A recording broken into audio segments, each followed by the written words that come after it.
Knee pain, back pain, shoulder pain, ఎటువంటి మొండి నొప్పులనైనా తగ్గించే clinic Indo British advanced pain clinic. TDP, Janasena, BJP పొత్తు దాదాపు ఖరారైపోయింది. ఇక మిగిలింది అధికార ప్రకటన మాత్రమే. ఈ నేపథ్యంలో ఈ పొత్తులు ఎత్తులపైన, సీట్లు ప్రకటన పైన రాష్ట్ర వ్యాప్తంగా ఉత్కంఠ నెలకొంది. పొత్తుల విషయంలో ఆ టీడీపీ, జనసేన, బీజేపీ పార్టీలు ఏం చేయబోతున్నాయనేటువంటి అంశం మీద కూడా వైసీపీ అధికార పార్టీ క్షుణ్ణంగా పరిశీలిస్తుంది. ఈ నేపథ్యంలో మనతో మాట్లాడడానికి ఆదోని నియోజకవర్గ జనసేన ఇన్ఛార్జ్ మల్లప్ప అలియాస్ మల్లికార్జున మనతో ఉన్నారు. సార్ చెప్పండి, ఈరోజు పొత్తుల విషయం చాలా హాట్ టాపిక్గా నడుస్తుంది. ఇప్పటికే పొత్తులు దాదాపు ఖరారైనటువంటి పరిస్థితి కనిపిస్తుంది. ఎలాంటి ప్రకటన రాబోతుంది పొత్తుల విషయం? ఆల్రెడీ టీడీపీ, జనసేన పొత్తు విషయం అయితే అందరికీ తెలిసిందే. సో ఆల్రెడీ అంతకుముందు జనసేన బీజేపీతో అలయన్స్లో ఉంది కాబట్టి పవన్ కళ్యాణ్ గారు బీజేపీని కూడా ఇందులో భాగస్వామిగా చేర్చుకుంటే బాగుంటుందనే ఒకటి ఉద్దేశంతో ఆయన చేసినటువంటి ప్రయత్నము ఈరోజు సఫలీకృతం అవుతా ఉందనేది న్యూస్ ఛానల్స్లో ఇప్పుడే చూశాను. సో మోస్ట్లీ అధికారిక ప్రకటన ఈరోజు నైట్ లోపల రాబోతూ ఉంది. సో ఇక్కడైతే బీజేపీ అధిష్టానం కానీ, తెలుగుదేశం పార్టీ కానీ, జనసేన పార్టీ కానీ ఒక ఏకాభిప్రాయానికి వచ్చినట్టు సమాచారము సీట్ల పంపకం విషయంలో. అలాగే ఏ రకమైనటువంటి మేనిఫెస్టోతో రాష్ట్రంలో ముందుకు వెళ్ళాలి, సో వైసీపీ పార్టీని ఏ ఒక్క దీన్ని అంటే ఆస్పెక్ట్స్ని తీసుకొని వైసీపీ పార్టీని ఓడగొట్టాలనేటువంటి ఒక క్లారిటీ మూడు పార్టీలకు ఉన్నట్లు సమాచారం వచ్చింది. సో మోస్ట్లీ ఈరోజు నైట్ లోపల అనౌన్స్మెంట్ రావచ్చు. తప్పకుండా ఒకటి మాత్రం పవన్ కళ్యాణ్ గారు మొదటి నుంచి చెప్తున్నటువంటి విషయం ఏంటంటే ప్రభుత్వ వ్యతిరేక ఓటు చీరకూడదు, కన్సాలిడేటెడ్గా ఒక రూఫ్ కిందికి మనం తీసుకొని రాగలగాలి, లేకపోతే మళ్ళీ జగన్మోహన్ రెడ్డి గారు గెలిచేటువంటి ప్రమాదం ఉంది, ఈ రాష్ట్రం అధోగతి పాలయ్యేటువంటి ప్రమాదం ఉంది. కాబట్టి సో కన్సాలిడేటెడ్గా ఒక రూఫ్ కింద ఈ ఓట్ అనేది తీసుకొని రావాలి అనేది పవన్ కళ్యాణ్ గారి మొదటి నుంచి 2 years కింద నుంచి ఆయన అభిప్రాయం. సో ఈరోజు ఆయన ఒక అభిప్రాయం కార్యాచరణ దాల్చబోతుందనే విషయం నేను చెప్పగలను. అంటే గత ఎన్నికల్లో జనసేన పార్టీగా ఇక్కడ నుంచి పోటీ చేశారు. గట్టిగా మీ జనసేన పార్టీకి సంబంధించిన ఓట్లు కూడా సుమారు ఒక 10,000-15,000 ఓట్లు వచ్చాయి. ఈ నేపథ్యంలో ఈ గత 5 సంవత్సరాలుగా జనసేన పార్టీ పరిస్థితి ఏంటి ఇక్కడ ground level? For the first time Janasena party contested in 2019 elections. So అప్పటికే మేము చేసినటువంటి ఒక 25 days స్పాన్లో చేసినటువంటి ఎలక్షన్స్ అవి. అంటే అప్పుడు నోటిఫికేషన్ త్వరగా రావడము, ఆ 25 రోజుల్లో మనకు ఒక వార్డు స్థాయి నాయకుడు లేకుండా, గ్రామ స్థాయి నాయకుడు లేకుండా జనసేన పార్టీ సిద్ధాంతాలని ప్రజల్లోకి తీసుకొని వెళ్తే ఈ జిల్లాలోనే ఆదోని నియోజకవర్గంలో అత్యధికంగా ప్రజలు ఆదరించినటువంటి వాటి జనసేన పార్టీ. సో తదనంతరం మనం కూడా ఎక్కడ కూడా తగ్గుకోకుండా ఓటమిని ఒక ఛాలెంజ్గా తీసుకొని ఈ 5 ఏళ్లలో వైసీపీ యొక్క వైఫల్యాలను స్థానిక వైసీపీ నాయకుడు ఎమ్మెల్యే సాయిప్రసాద్ రెడ్డి గారి నిర్లక్ష్యాన్ని అన్నిటినీ ఎండగొడుతూ ఎప్పటికప్పుడు వైసీపీ మీద గళం విప్పుతూ పోయాము. చాలా మటుకు ప్రజా సమస్యల మీద జనసేన పార్టీ పోరాటం చేసింది. సో ప్రజలు కూడా అంటే ఇటువంటి కొత్త పార్టీ ఈ రకమైనటువంటి వాళ్ళ సమస్యల మీద పోరాడడం చూసి ప్రజలు కూడా పెద్ద ఎత్తుగా ఆదరిస్తూ వచ్చారు. సో ఇప్పుడు జనసేన పార్టీ ఈ 5 yearsలో జనసేన పార్టీ స్ట్రెంగ్త్ ఎంత అంటే తప్పకుండా జనసేన పార్టీ పోటీ చేస్తే గెలిచేంత అని మాత్రం మేము చెప్పగలం. ప్రధానంగా చెప్పండి, ఈ నియోజకవర్గంలో సాయిప్రసాద్ రెడ్డి వైసీపీ, టీడీపీ నుంచి మీనాక్షి నాయుడు బలమైనటువంటి నేతలు, దశాబ్దాల కాలంగా రాజకీయంగా పాతుకుపోయి ఉన్నటువంటి నేతలు.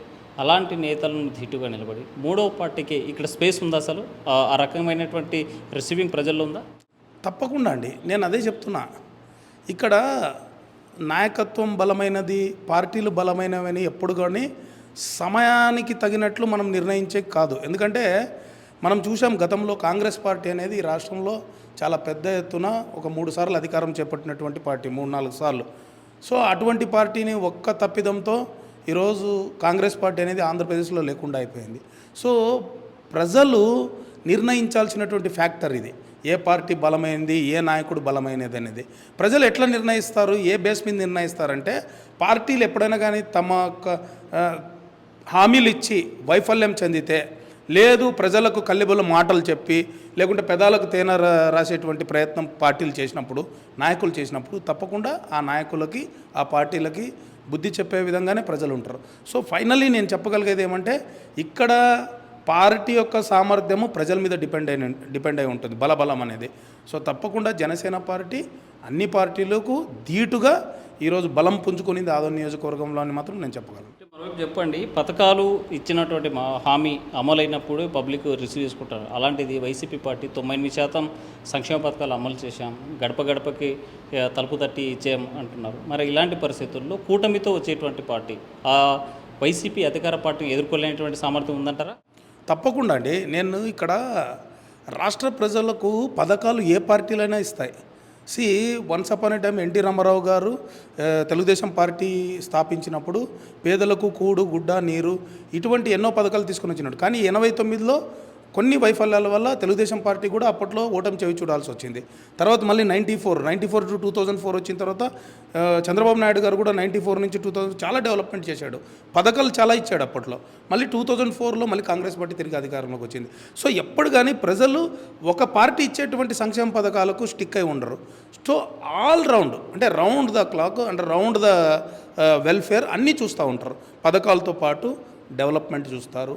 ఎంతవరకు మనకు ఇచ్చేటువంటి పథకాలు మన చేతిలో నిలబడుతున్నాయి, ఈ పథకాలు ఇస్తూ పక్కన ప్యారలల్గా మన మీద ఎంత భారం ప్రభుత్వం మోపుతూ ఉంది అనేటువంటి అంటే డెప్త్ ఆలోచన కూడా ప్రజలు చేస్తారు. సో ఇక్కడ వైసీపీ ఒకవైపు సంక్షేమ పథకాలు ఇస్తున్నామని చెప్పినా రాష్ట్రానికి అప్పుల భారాన్ని పెంచేసింది పూర్తి స్థాయిలో. అలాగే పెరిగినటువంటి ధరలు కావచ్చు నియంత్రించలేనటువంటి పరిస్థితికి వైసీపీ వచ్చింది. అలాగే కొత్త కొత్త ట్యాక్స్లు పన్నులేసింది. సో దీంతోపాటు డెవలప్మెంట్ అనేది లేదు, ఇన్ఫ్రాస్ట్రక్చర్ డెవలప్మెంట్ అనేది లేదు, నిరుద్యోగ యువతకు ఉద్యోగాలు లేవు, వలస వెళ్ళేటువంటి కూలీలకు ఇక్కడ స్థానికంగా ఉపాధి లేదు. సో ఇటువంటి ఫ్యాక్టర్లంతా వైసీపీ ఫెయిల్ అయిందనే చెప్పొచ్చు. ఇంకా వైసీపీ నేను ఒక్కటి చెప్తున్నా, వైసీపీ కేవలం సంక్షేమ పథకంతోనే ప్రజలు ఓటు వేస్తారనే భ్రమలో వైసీపీ ఉంది. కానీ వైసీపీ చెయ్యలేనటువంటి పనులు ఎన్ని ఉన్నాయో ఎక్స్ప్లెయిన్ చేసే దిశగా ఈ కూటమి వెళ్ళబోతూ ఉంది. No doubt about that. సంక్షేమంతో కూడినటువంటి అభివృద్ధి ఆంధ్ర రాష్ట్ర ప్రజలు కోరుకుంటున్నారు. ఉపాధి ప్రతి ఒక్క విషయంలో అంటే పారిశ్రామిక రంగం అభివృద్ధి, వ్యవసాయ రంగ అభివృద్ధి అన్ని కోణాల్లో ప్రజలు ఆలోచిస్తున్నారు. కాబట్టి సో మనం అదే అజెండాగా ఈ కూటమి ముందుకెళ్ళబోతూ ఉంది. సో తప్పకుండా సంక్షేమంతో కూడినటువంటి అభివృద్ధే ఈ కూటమి యొక్క ధ్యేయం. తప్పకుండా ప్రతి ప్రజానికానికి తెలియజేస్తాం. ఓటును తిరిగి ఈ కూటమి వైపు రావడానికి మేము ప్రయత్నిస్తాం. అంటే మనం చూసాము ఈ ఉమ్మడి జిల్లాలో ప్రధాన బలమైనటువంటి జనసేన పార్టీ క్యాడరు ఓటరు సామాజిక వర్గాలు కలిగినటువంటి కేవలం 2 నియోజకవర్గాలు, ఒకటి ఆర్లగడ్డ, రెండోది ఆదోని. ఈ 2 సీట్లను జనసేన ఆశిస్తుందనేసి అనేక సందర్భాల్లో కూడా ఆ పార్టీ ప్రతిపాదనలు పెట్టింది. అయితే ఇప్పటికి ఒక ప్రకటన చేసింది, టీడీపీకి ఆర్లగడ్డ ప్రకటించేశారు, మిగిలింది ఆదోని మాత్రమే. ఈ సీటు ఏ పార్టీ కేటాయించారు? నేను ఇప్పుడు ఎన్నికలు అన్నాక పవన్ కళ్యాణ్ గారు మనం చూస్తున్నాం, ఆయన తీసుకున్నటువంటి 24 సీట్లలో ఎవరి పేరు ఉందనేది కేవలం మా అధ్యక్షులు పవన్ కళ్యాణ్ గారికి మాత్రమే తెలుసు. 5 అయితే అనౌన్స్ చేశారు, ఇంకా 19 it is in the hands of our Pawan Kalyan sir. So నేనేమంటున్నానంటే పవన్ కళ్యాణ్ గారు ఒకటే మాట చెప్తున్నారు, పూర్తి స్థాయి 24 98% స్ట్రైకింగ్ రేట్ ఉన్నటువంటి క్యాండిడేట్లే నేను నిలబెట్టబోతున్నాను. సో 98% స్ట్రైకింగ్ రేట్ ఉన్నటువంటి క్యాండిడేట్లు అయితే ప్రజాబలంతో పాటు ఆర్థిక బలము అంగబలం ఉన్నటువంటి వ్యక్తులను నేను నిర్ణయించబోతున్నాను. తప్పకుండా జనసేన పార్టీ కంటెస్ట్ చేసినటువంటి ప్రతి వ్యక్తి అసెంబ్లీలో అడుగు పెట్టాలనేటువంటి ఉద్దేశంతో తీసుకున్నటువంటి నిర్ణయం అని పవన్ కళ్యాణ్ గారు చెప్తున్నారు. సో అందులో ఆదోని పేరు ఉందా లేదా అనేది let us wait and see. But we respect Pawan Kalyan sir decision. ఎందుకంటే మనం పవన్ కళ్యాణ్ గారి మాటే మనం శిరోధార్యం అని భావించేటువంటి జన సైనికులు మేము. సో తప్పకుండా let us wait and see. అంటే ఆదోనికి తప్పనిసరిగా అంటే బలమైనటువంటి సామాజిక వర్గంతో పాటు డబ్బు ఉన్నటువంటి వ్యక్తి, ఆర్థికంగాను అంగబలంగాను ఆర్థిక బలంగా అన్ని రకాలుగా ఉన్నటువంటి వ్యక్తి మీనాక్షి నాయుడు. సో మీనాక్షి నాయుడికే సీటు కేటాయిస్తే మీ పరిస్థితి ఏంటి సార్? ఇది కళ్యాణ్ గారు క్లియర్ కట్గా వైసీపీ హటావ్ ఆంధ్రప్రదేశ్ బచావ్. కళ్యాణ్ గారు పవన్ కళ్యాణ్ గారు ఇచ్చినటువంటి మాటే మాకు శిరోధారం. మేము ఆయన ఏది చెబితే తూచా తప్పకుండా పాటించేటువంటి జన సైనికులం. నేను ఒకటి చెప్తున్నాను, టికెట్ ఎవరికి వస్తుందా అనేది కాదు, పవన్ కళ్యాణ్ గారు ఏ దిశానిర్దేశం చేసినా కూడా దాన్ని పాటించే వ్యక్తులుగా మేము ఇక్కడ బలంగా పనిచేస్తున్నాము. తప్పకుండా పవన్ కళ్యాణ్ గారు ఏ నిర్ణయం తీసుకున్నా, ఎవరికి టికెట్ వచ్చినా ఆదోనిలో కూటమి జెండా అంటే ఉమ్మడి అభ్యర్థి జెండా ఎగరేయడమే ప్లస్ ఉమ్మడి అభ్యర్థి గెలిపే ధ్యేయంగా మనం ముందుకెళ్తాం. అంటే జనసేన నాయకులు ఈ ప్రకటించే వరకు ఒక మాట, ప్రకటించిన తర్వాత మరో మాట చూస్తున్నాం మనం. ఉత్తరాంధ్ర మన తూర్పుగోదావరి, పశ్చిమ గోదావరి లాంటి ప్రాంతాల్లో ప్రకటన రాకముందు ఒక మాట, ప్రకటన వచ్చిన తర్వాత అసలు పవన్ కళ్యాణ్ ఎక్కడ పోటీ చేసినా జనసేన అభ్యర్థులను పోటీ చేసి రెడీ అవుతుంది ఆ పార్టీ నాయకులైన పరిస్థితి. మరి అలాంటి పరిస్థితుల్లో మీరు హార్ట్ఫుల్గా చేసే ఛాన్స్ ఉందా? సో నేనేమంటానంటే, నాయకత్వం బలంగా చేసినప్పుడు, సీటుని బలంగా ఆశించినప్పుడు కొంతమంది త్యాగాలకు సిద్ధపడాలని తెలుగుదేశం పార్టీ చెప్పింది, జనసేన పార్టీ అధ్యక్షులు కూడా చెప్పారు. సో సీటు ఆశించినటువంటి, అంటే పెద్ద స్థాయిలో ఆశించినటువంటి నాయకులకు బాధ అనేది ఉంటుంది. సో అటువంటి తరుణంలో సీటు రాలేదని తెలిసినప్పుడు కాస్త వాళ్ళ యొక్క బాధను వ్యక్తపరచడం అది సహజం. ఇప్పుడు ఎందుకంటే మనిషికి బాధ కలిగినప్పుడు బయట వ్యక్తపరచడం అది సహజం. బట్ ఇవన్నీ కొలిక్కి వస్తాయి తప్పకుండా. మళ్ళీ అందరూ బాధపడినటువంటి ప్రతి వ్యక్తి జనసేన పార్టీ వైపు నడుస్తారనే మేము అనుకుంటున్నాము. సో మాకైనా కూడా మేము ఒకటే చెప్తున్నాం, మేము సీట్ ఆశిస్తున్నాం లేదంటారు. ఎందుకంటే సుదీర్ఘమైనటువంటి రాజకీయం మేము ఈ నియోజకవర్గంలో చేసినాం కాబట్టి, ప్రజలు మేము చేసినటువంటి సేవలను గుర్తించారు కాబట్టి, మా నాయకత్వాన్ని దృఢంగా ప్రజలు నమ్ముతున్నారు కాబట్టి, ఒక జనసేన పార్టీ ఇన్ఛార్జ్గా నేను సీట్ ఆశించడంలో తప్పులేదు. కానీ అటువంటి నిర్ణయం పవన్ కళ్యాణ్ గారు తీసుకున్నప్పుడు మాత్రం మేము ఆయన మాటే మాకు ఫైనల్. సో మీరు పవన్ కళ్యాణ్ మాటే ఫైనల్ అంటున్నారు, మీ క్యాడర్ మాత్రం సీటు కేటాయించకపోతే పార్టీ మారడం ఖాయమంటారు, మీరేమంటారు? ఎస్, క్యాడర్ నేను ఒకటే చెప్తున్నాను, క్యాడర్ ఎప్పుడు కూడా జనసేన పార్టీ ఆదోని నియోజకవర్గానికి చెందింది కానీ, ఆంధ్రప్రదేశ్ రాష్ట్రానికి చెందినటువంటి జనసేన పార్టీ శ్రేణులు కానీ దే ఆర్ వెరీ క్లియర్. ఇప్పుడు ఒక నాయకత్వంలో పనిచేసినప్పుడు ఆ నాయకునికి ఆ సీటు రాలేదన్నప్పుడు కింద వాళ్ళు కొంత సమయం బాధపడి ఉండొచ్చు, నేను కాదనట్లేదు.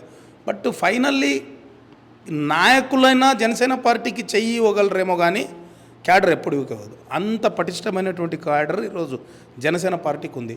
సో క్యాడర్ అనేది ultimate cadre. Janasena party cadre అనేది really never before never after అనేటువంటి క్యాడర్ అది. ఎప్పటికి కానీ పవన్ కళ్యాణ్ గారు చెప్పినటువంటి ప్రతి మాటను వాళ్ళు అర్థం చేసుకుంటున్నారు. సో తప్పకుండా క్యాడర్ అయితే they are very clear along with the leaders.